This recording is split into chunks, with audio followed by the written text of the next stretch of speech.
O aš galvau, kad jau sezonas duos pailsėt, o viskas dar tik tai prasideda. Dingo gale, dingo gale. Tai pradeda už... Ir... jo.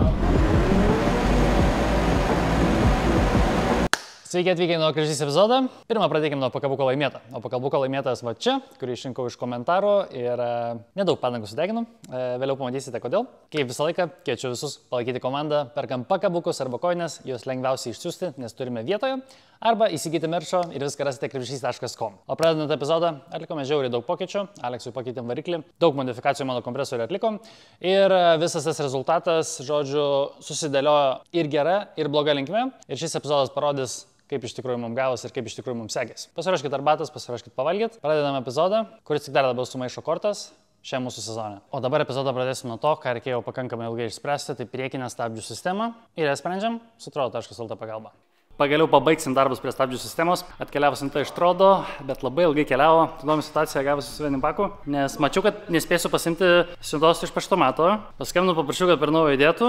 Jie kaip ir pasakė, kad jo, užfiksavo tai, bet nesugebėjo to padaryti. Tai žodžiu, siunta grįžo atgal į Trodo. Tada Trodo rašau, Trodo rašo, tai nesiparink. Dabar kaip tik ten stabdžių diskam ir kaladėlėm yra nuolaida, tai per naują užsakymą padaryk tiesiog ir atsiųsim vėl. Padariau per naują užsakymą, tai žodžiu, dar nuolaidėlę gavosi, nes dabar nuolaidų metas būtent šitom prekiam. Tai atvažiavo siunta, dabar reikia viską šitą pat. Zimmermano produkcija ir man dabar reikia įsiaiškinti, ar aš nusipirkau to, ko reikia. Nu, žodžiu, ar diskai realiai tokie patys, nes kaip išsimatau, lyg ir šitie turėtų būti su kaladėlėm. Tai dabar greitai viską nusiemu, pasižiūriu. Just to be sure. Diskai tai Bemvo, o man reikia Nisano skilių, nes Nisano ratlankiai. Todėl išsipjau trafaretą iš seno disko, pridedu jį prie naujo disko ir grįžiu skilės.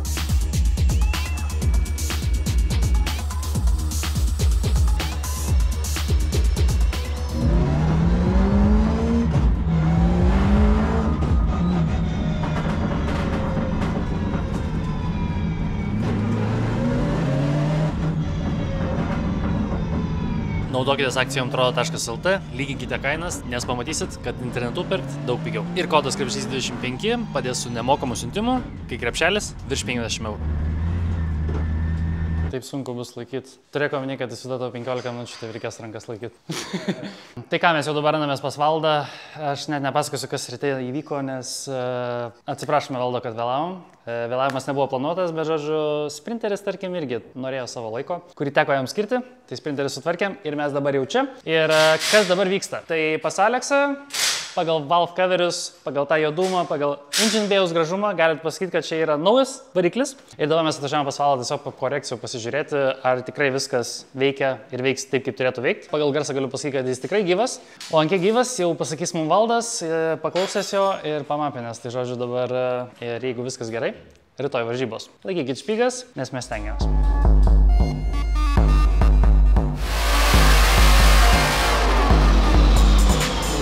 Noriu laikytis daros prie. Jo. Nu, dabar esame prie sulkių, jinai užsidarinėja. Ai, du. Gal tame problema? Kad rasi. Taip, vis tiek keičiam būtų tas kelių.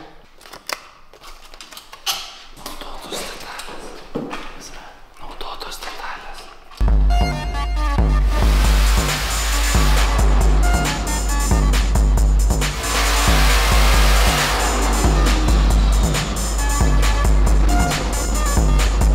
Važiuojant bus biškai kitaip, bet it should work. Ką įsirbimo temperatūros rodo? Kem kažkiek. That's all we need. Today was a success. Dėkui labai Valdui. Eilinę dieną pakeitėm sklendę, su sklendė buvo kažkoje niuansėliai, kad yra signalas, jis tada dingsta, tada vėl atsiranda, tai kita sklendė. Variklis atlaikė, tai reiškia, Aleksas savo darbą atliko gerai. O ir taip pamatysim, kaip jis važiuoja. Ir mes dabar vėl turim tos pačius skaičius. Ir Aleksui laukia vėlienėlį. Ir eilinį kartą važiuosim vėl pas Valdą. Aš nežinau, kiek kartų metais mes čia apsilankėm, bet šiandien užteks. Man atrodo, pradėsim jau rytoj nuo pasirašymo važiuoti. Aš taip atsakingai tepalo lygiai šį kartą tikrinau.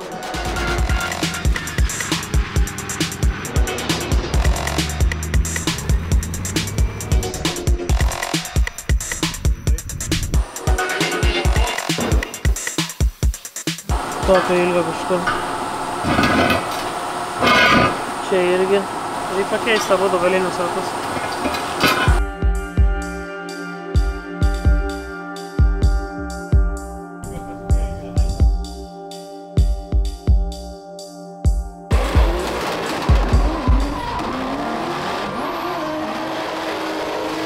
Pats netikėjau, kad mes čia atsidursim, bet su daug žmonių pagalbos mes atsidūrėm. Tai labai didžiulis ačiū Andriui ir Eros vyram, kad literaliai jie išėmė variklį ir jį įdėjo. Tai be jų šito vargu ar būčiau išvažiavęs. Ačiū.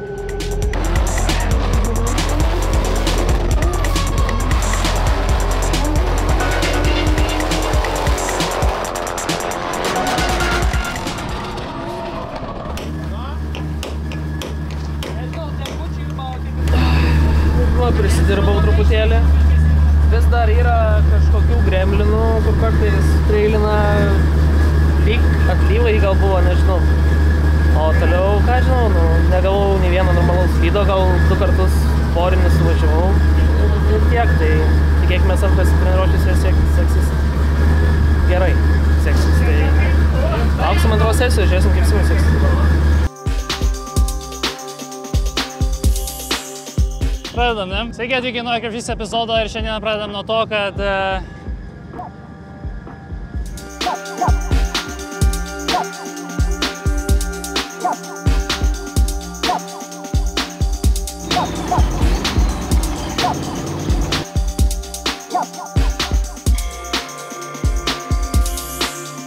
mes vis dar profesionalūs naujokai. Visą laiką kažkas mus persekiojo, pasidarėm testus.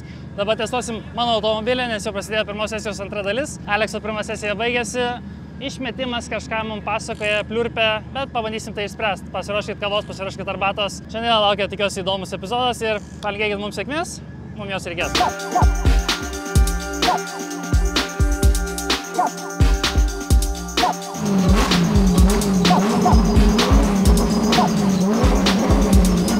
Tai iš tikrųjų esu pailsėjęs, atrodo, kad miegau 4 valandų, nes gavau skambutį iš policijos dėl įdomios situacijos. Tai tikiuosi ten viskas gerai išspręs.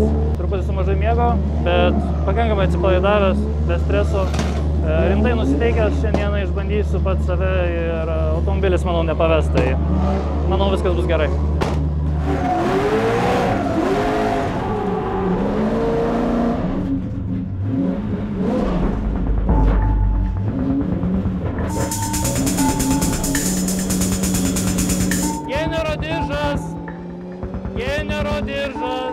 Genero diržas.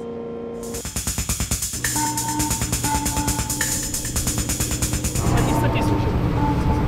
Pasikirpęs.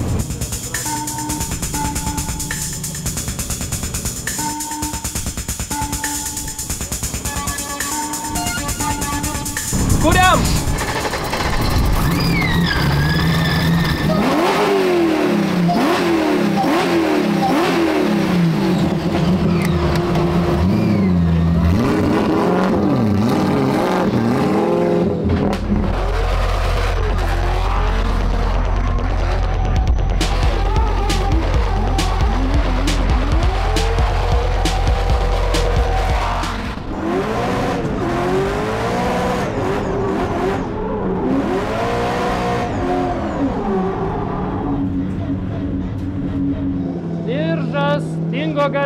Dingo gale.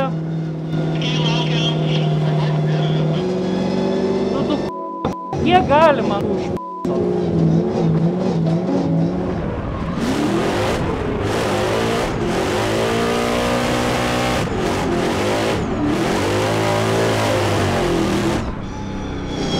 Taip, su mašina nebevažiuoja.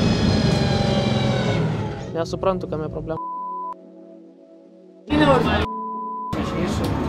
Tai va dabar šitą reduktorių įdės. Reik tą įvorą įsikišti.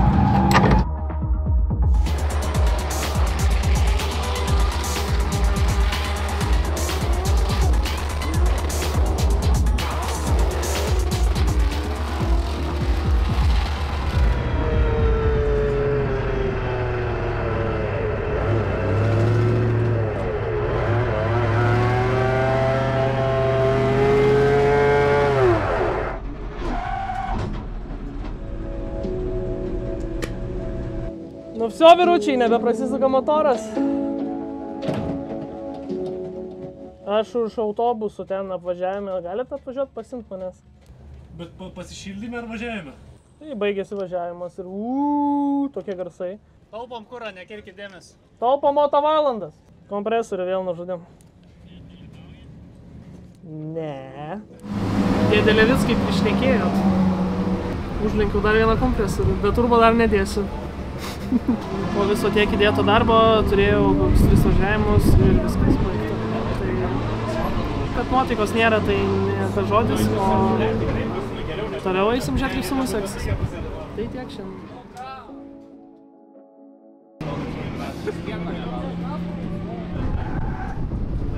Tai reikia tekinti iš aliuminio pilnai. Tai vienintelis, kuris liko netekintas, tas ir pasidavė. Tai dabar bando uždėti tą pilnai aliuminį. Dedam. Kas yra?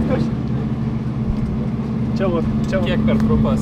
Kiais milimetrais, nenaugiau. Svarbiausia, kad tik po kitos mašinos lygiai tas pats ir viskas susidėjo. Tai pas mus irgi mes specialiai per trupą naudojom, bet tada vienas suka, o kitas kaip lensiuką taip po biškį užmeta.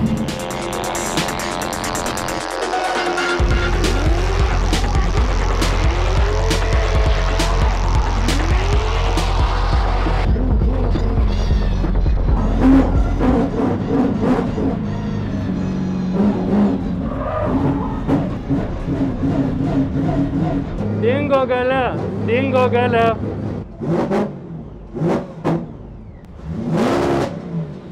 Kažkas tai gerai.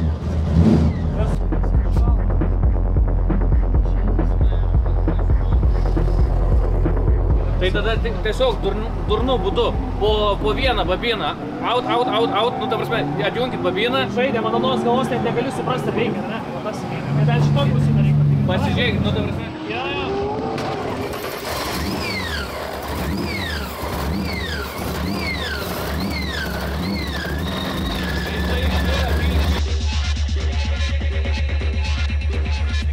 Va šitą daiktą.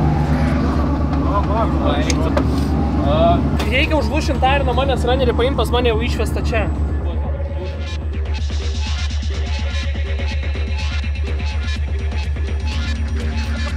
Važiavo, užsikūrė ir davažiavo iki ten ir valia. Treniruotė specialiai testai buvo daryti tam, kad viską išsigaudyti, viskas buvo išgaudyta ir... Magic tiesiog. Pirk normalų motorą. Ne, dar nori, su šita klaida nori toliau nueiti, ne?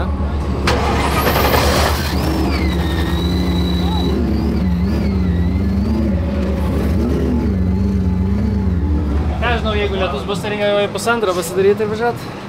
Eina diena. Ir dabar užsikiais mažais. Aš net neturiu komentarų.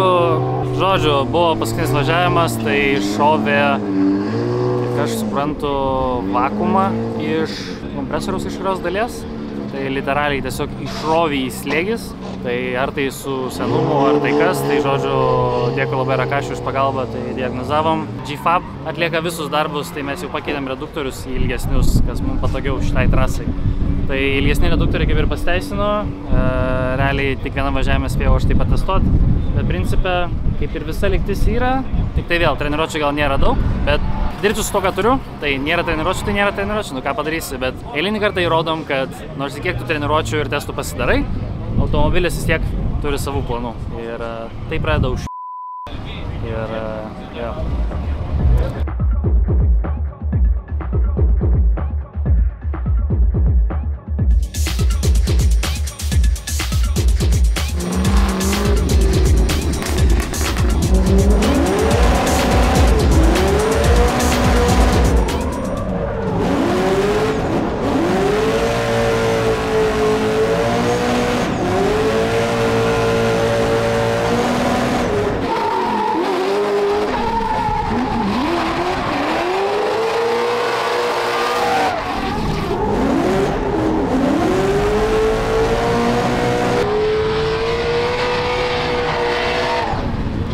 Besdėjo biškį, tai nukreipė dėmesį, bet nuleidau ratą ir pasistatymas buvo.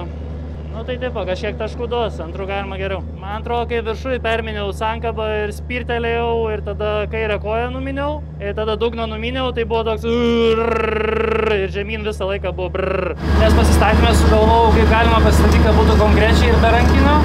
Tai yra pirmą, kai išsukinėjai, jau užmes biškį mašiną ir tada, kai turi į trečią, tada tą persimetimą daryti ir kaip sukybo.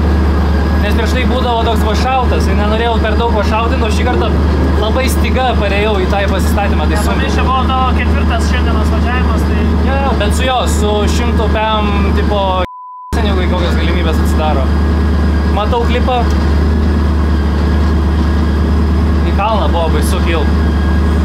Nu, tipo, ne ant kalno, o tipo į kalną kyla. Nes kaip mėgėjas. Mėgėjas. Kur tipo, kalno klipas surinkti man sunku. Pirmas kvalifikacijos ranas 71, dabar realiai gavosi mano pirmas normalus ranas su pakeistu reduktorium. Atmazai. Antram važiavime tiesiog atidirbsim tas pačias klaidas. Tai dabar jau supratau, kaip aš noriu pasistatyti. Ir apačioj su nauju reduktorium daug lengviau suvažiuoti, nes tiesiog iš redukcijos galiu į klipus visus davažiuoti. Tai čia jau yra gerai. Viršuje padariau klaidų ir nuleidau ratą, o tai yra viršaus klaidos. Viršuje padarai klaidas ir kai ją apačią nusileidinėjai, jau trajektorija ne ta pati ir sunku susirinkti klipus. Bandysim tai atidirbti. Laikau špikas.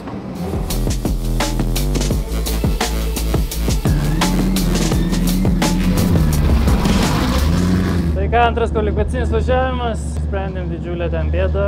Vėl ačiū visai komandai GFAB, kurie prižiūri automobilį. Ir dėkui visiems už palaikymą, kurie pietuose apsilanko. Dėkui už supratingumą, kad kai vyksta dalykai, mes negalim labai daug bendrauti, nes būnant dažniausiai varžybose labai užsiėmę kažkuo.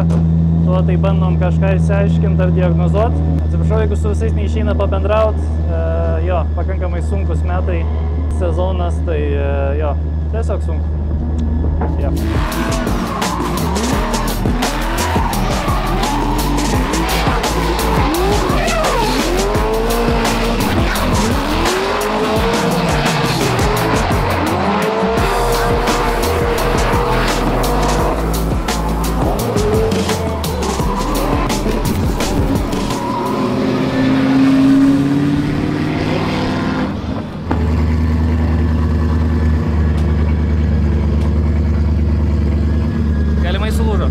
Pirmą posūkį pasistatymę užgripinau ir gavosi, kad pasistatymą idealaus nesugebėjau padaryti.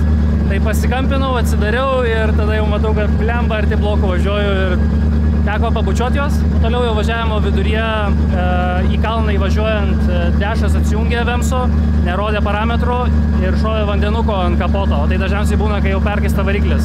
Todėl nerizikavau, atleidau gazą, bet kol dabar žiūrim, tai matomai tiesiog random vanduo buvo, kai aušinom sistemą tiesiog pitose. Tai gal tiesiog sutapimas, aš tiesiog nenorėjau rizikuoti. Bet anyway, 7-1 balas palai, vis dar liekam 7-1 balą karteliai, bet atidaviau viską, ką galėjau, važiuosim į top 3 ir žiūrėsim, kaip gausis. Vėl Vemsas neveikia. Iš serijos nesiparink, seniai, čia nėra ką žiūrėti.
Padariau porą klaidų, tai pasistatymę susivėliau ir follow ir lydę. Mažoką treniruočių, tai negalėjau pilnai pajusti automobilio. darėm viską, tai yra baras, realiai pavijom, viskas buvo ok, tiesiog daugiau rizikos reikėjo, daugiau treniruočių truputį ir manau kitą kartą tikrai būtų pasisekę. Bet dabar turim tai, ką turim ir tikriausiai turim kažką, apie ką kalbėsim kitam epizode. Arba dabar grįšim į garažą ir papasakosiu. Tai keliasi kadras į garažą. Tai dabar mes jau randamės garaže. Čia prie manęs stovi E20 ir galim truputį pakalbėti, kas įvyko, kodėl įvyko ir kodėl eilinį kartą kompresoriai lūžta. Bet ne visai lūžta. Tiesa, po kiekvieno važiavimo, nors kiek turėjau su E20, realiai į top 32 išvažiavau savo pirmą dienos porinį, tai rezultatai patys kalba už save. Jie netenkina nei mūsų, nei jūsų, aš tai pilnai suprantu. Kiekvienas logas mums rodė ir su Kamutu kalbėjom, kad realiai viskas kaip ir tvarkoj, visos problemos, kurios prieš tai buvo, ištaisim, sutvarkėm. Elektros kažkokių niuansų, su gazos sklendė jokių niuansų nebuvo. Tai reiškia, viskas, ką mes atlikome, suveikė. Net ir tas pats kompresorius sušinimas ir kompresorius temperatūrų žiūrėjimas, būtent su mano automobiliu. Aišku, tas momentėlis, kai turi 3 treniruotės ir per tas 3 treniruotės nevelnio niekas nelūžta iš tų dalykų, kas lūžta varžybose, tai tas truputį demotyvuoja, bet kaip su Aleksu kalbėjom, jau motyvacija baigėsi, dabar tiesiog yra principas išspręsti dalykus. Ir aišku, jums tikriausiai kyla klausimas, ar tikrai verta tęsti kompresorių temą, tai mes kaip visą laiką einam nelengviausiu keliu. Bandome kompresorių, bandome jo limitus, sužinome jo limitus ir už tai susimokam. Jis nėra malonus, jis yra pakankamai brangus ir šiuo metu būtent jau kyla klausimas, ar tikrai verta tęsti dalykus. Mano kompresorėje tiesiog išspjovė salnikėlį, kuris laiko kompresoriaus tepalą. Kompresorius neteko tepalo, jis perkaito, įvyko kas įvyko. Ar tai indikuoja, kad yra kažkokia problema, kurios neišsprendėm? Taip. Ar kompresorius važiavo ir ar viskas su juo buvo gerai prieš tai? Ar išsprendėm visas bėdas, kurios buvo kilusios prieš tai?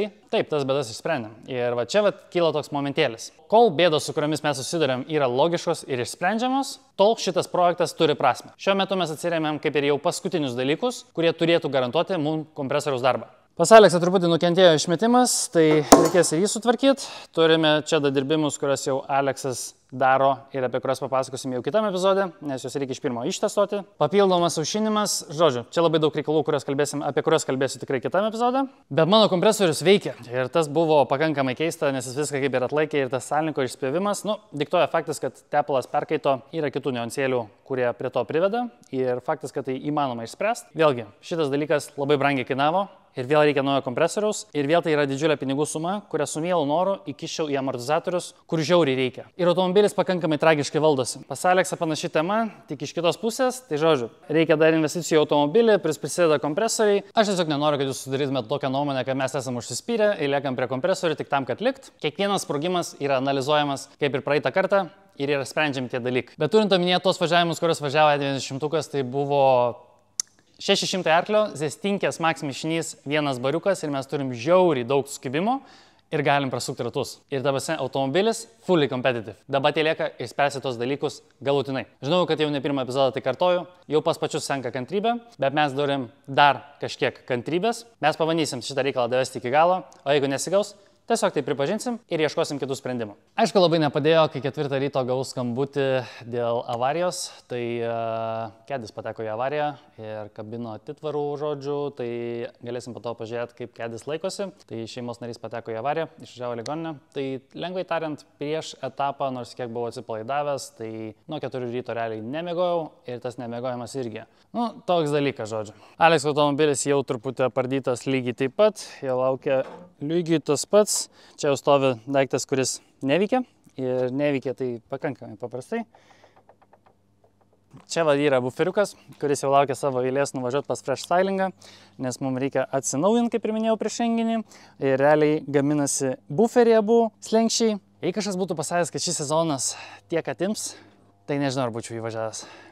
Todėl kviečiu visus palaikyti mūsų krepšys.com arba Contribui. Net ir laikas ir komentaras po šio video lygiai taip pat yra palaikymas. Todėl ačiū Jums už peržiūrą ir laikykit kumščius už mus ir už mūsų nervus, o mes einam toliau dirbti ir susitiksime Liepos 26 Red Bull Show Rune. Ačiū visiems, kurie užsukote etapo metu, nusipirkot pakabuką ir palaikėte vietoje ir supratote, kad šie metai yra ypatingai sunkus. Lengvai esu nusivylęs ir stengiuosi nepasiduoti, iš tikrųjų pakankamai sunku, sezono problemos kankina, bet ir kiti reikalai. Tikrai nuoširdžiai dėkoju už visą palaikymą, kurį suteikėt jūs. O mes pasistengsim nenuleisti rankų ir susitiksim kitame epizode, kur tikėkime, kad jau būsim Klaipėdoje ir parodysim jums gerą šou. Susitiksime ten.